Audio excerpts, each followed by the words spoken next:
22 জুনৰ পৰা শক্তিপীঠ কামাখ্যাত অম্বুবাচীৰ মহাযোগ 22 জুনৰ পুৱা 8:43 39 ছেকেণ্ডত অম্বুবাচীৰ প্ৰবৃত্তি অম্বুবাচীৰ নিবৃত্তি হ'ব 26 জুনত অম্বুবাচীৰ 3 দিন বন্ধ থাকিব মূল মন্দিৰৰ দুৱাৰ অম্বুবাচীৰ মহাযোগ উপলক্ষে শক্তিপীঠত আৰম্ভ হৈছে এতিয়া প্ৰস্তুতি লাখ লাখ ভক্ত সাধু সন্ন্যাসী আদৰিবলৈ সাজু হৈছে মন্দিৰ কৰ্তৃপক্ষ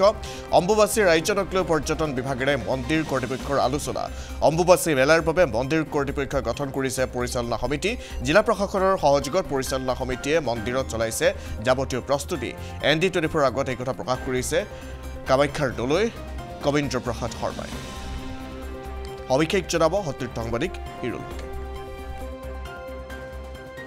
পুনৰ লাখ লাখ ভক্ত সাধু সন্ন্যাসীৰে উখল মাখল পৰিৱেশৰ সৃষ্টি হ'ব নীলাচলস্থিত শক্তিপীঠ কামাখ্যা ধামত কিয়নো অহা 22 জুনৰ পৰা অনুষ্ঠিত হ'ব মহা অম্বুবাচী মেলা আৰু ইতিমধ্যে অম্বুবাচী মেলাৰ বাবে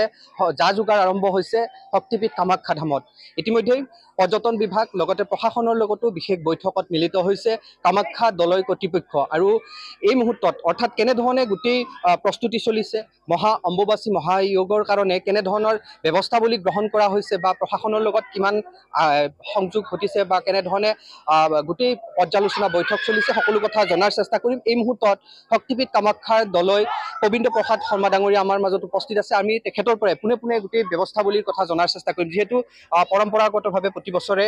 শক্তিপীঠ কামাখ্যা ধামত অনুষ্ঠিত হয় মহা অম্বুবাচী মহায়োগ আৰু এইবেলিও 22 জুনৰ পৰা অনুষ্ঠিত হ'ব গোটেই প্ৰস্তুতি কেনে ধৰণে চলিছে বা প্ৰশাসনৰ লগত যেহেতু ইতিমধ্যে আপোনালোকৰ প্ৰস্তুতি সম্পৰ্কে বৈঠকো অনুষ্ঠিত হৈ গৈছে গোটেই ব্যৱস্থাৱলী কেনে ধৰণে চলিছে হয় পৰম্পৰাগতভাৱে আমাৰ চলি অহা বাৎসৰিক যিটো আমাৰ অম্বুবাচী মহোৎসৱ এইবেলিও অহা 22 জুন তাৰিখে ৰাতিপুৱা 8:43 যোৱাত প্ৰবৃত্তি হ'ব অৰ্থাৎ 22 তাৰিখে অবৃত্তিৰ পিছত আমাৰ মন্দিৰৰ দুৱাৰ বন্ধ থাকিব 23, 24, 25 তিনিদিন আমাৰ পৰম্পৰা বন্ধ থাকে আৰু 26 তাৰিখে ৰাতিপুৱা আমাৰ দেৱী স্নান পৰ্ব সমাপনৰ পিছত দেৱী নিত্য পূজা হ'ব নিত্য পূজাৰ পাছতে আমি মন্দিৰৰ দুৱাৰ ভক্তগণে খুলি দিম ইতিমধ্যে এইবেলি 2024 বৰ্ষৰ অম্বুবাচী মহোৎসৱৰ কাৰণে আমাৰ পৰ্যটক বিভাগৰ সচিব ডাঙৰীয়াৰ লগত আমাৰ এখন বৈঠক অনুষ্ঠিত হৈছিলে তাত উপস্থিত আমাৰ deputy commissioner Kamrup metro' plus আমাৰ বিভিন্ন বিভাগৰ বিষয়ববীয়াসকল উপস্থিত আছিলে আৰু প্ৰতি বছৰে চলি অহাৰ নিচিনাকৈ তেওঁলোকে আমাৰ মেলাখনৰ যিখিনি সহায় সহযোগিতা আগবঢ়াই আহিছে কেম্পৰ হওক চাফ চাফাই হওক পানী যোগানৰ পৰা আদি কৰি সুৰক্ষা কৰ্মী ক'ত কেনেকুৱা ধৰণৰ ব্যৱস্থা গ্ৰহণ কৰা হ'ব এই বিষয়ে তেওঁলোকৰ ফালৰ পৰা ডেপুটি কমিশ্যনাৰ কামৰূপ মেট্ৰ'ৰ ডাঙৰীয়াক তেওঁলোকে দায়িত্ব প্ৰদান কৰিছিলে সেইদিনাখন আৰু ইতিমধ্যে আমাৰ ডেপুটি কমিশ্যনাৰ কামৰূপ মেট্ৰ' আহি আমাৰ যিবিলাক স্থলত আমাৰ পৰ্যটকৰ আমাৰ অম্বুবাচী মেলা সময়ত কেম্প আদি হয় সেইবোৰ তেওঁ পৰ্যবেক্ষণ কৰিছে মানুহখিনি কি ৰকম কামাখ্যালৈ উঠি আহিব কোনফালে নামিব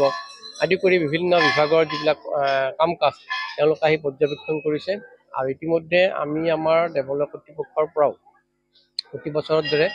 কামাখ্যাবাসী ৰাইজৰ সহায় সহযোগিতাত আমি মেলাখন পৰিচালনা কৰোঁ ইতিমধ্যে আমি ৰাইজৰ লগত সহযোগিতা আমি এখন অম্বুবাচী মেলা পৰিচালনা কমিটি গঠন কৰি দিছোঁ আৰু সেইখনৰ লগত আমাৰ যিখিনি আমাৰ কামাখ্যা মন্দিৰলৈ অহা যাত্ৰী বা তীৰ্থযাত্ৰী আহে তেওঁলোকক আমি দৰ্শনৰ ব্যৱস্থাৰ পৰা আদি কৰি সেই 4 দিনত তেওঁলোকক যিবিলাক সুবিধা কাৰণ দিব লাগে পানী খোৱা পানী যোগানৰ পৰা আদি কৰি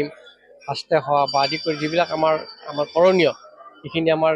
এনেধৰণৰ পৰিচালনা কৰা হ'ব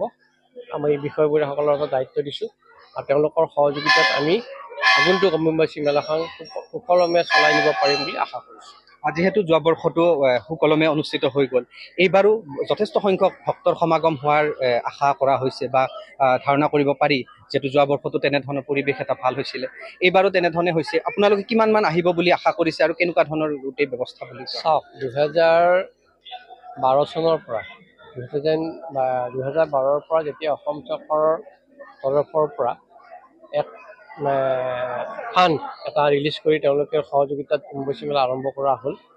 তেতিয়াৰ পৰা প্ৰতি বছৰে যাত্ৰীৰ সংখ্যা ক্ৰমাগতভাৱে বৃদ্ধি পাই আহিছে যোৱাবেলি আমি সংখ্যা গণনা কৰাত আমি 25 লাখ ভক্তৰ সমাগম আমি পাইছিলোঁ গতিকে এইবেলি আকৌ বাঢ়িব বুলি আমি আশা কৰিছোঁ। গতিকে আমি জিলা প্ৰশাসন বা অসম চৰকাৰৰ কৰ্মকৰ্তা বিষয়ববীয়াসকলক আমি বিশেষভাৱে অনুৰোধ জনাইছোঁ।